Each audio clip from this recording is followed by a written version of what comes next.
Nasunog po ang isang bahay sa Mayombo, Dagupan City bandang 2:00 kahapon kung saan nasakta ng isang taong gulang na bata at nanay nitong buntis. Ayon sa salaysay ni Liza Victoria Erestengcola, biktima ng sunog, nagpapahinga lamang umano ang mag-anak sa mga oras na yon.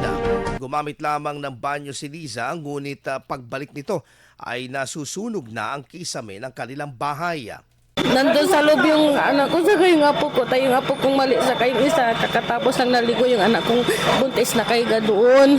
Tapos umiihi ako nang makita ko biglang may parang maliwanag sa taas kago, tapos bigla na lang lumakas yung apoy.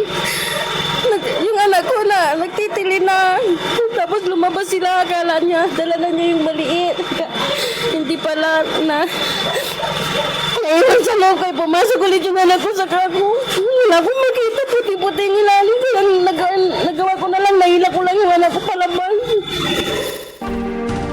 Nag-aalala naman si Liza sa sinapit ng apo at anak nito na agarang isinugod sa pinakamalapit na ospital. Hindi naman nadamay ang mga kalapit bahay nito. Sa pakikipag-ugnayan naman po ng IFM News Dagupan sa Bureau of Fire Protection Dagupan, inaalam pa nila kung ano ang pinagmula ng sunog, pati na rin kung magkano ang kabuang pinsala ng naganap na insidente.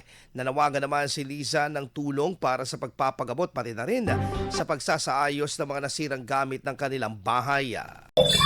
Kung may magbibigay po ng tulong po, talagang hikaos din po kami pag may magupit ang asawa ko, may makain pag wala. Yung pangaro sa ospital po talagang walang-wala na naman. Yung agili pampapahirap, minantisan niya ni asawa.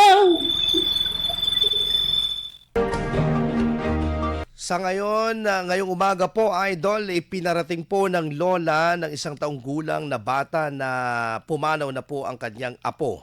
Sa mga tulong na pwede po ninyong ipadala sa kanilang GCash account, maaari ninyong ipadala yan sa 0994-629-0294 na diretso po sa account ng biktima o ng kaanak po ng biktima na si Cherry Lee Erestengcola. IFM News. IFM News.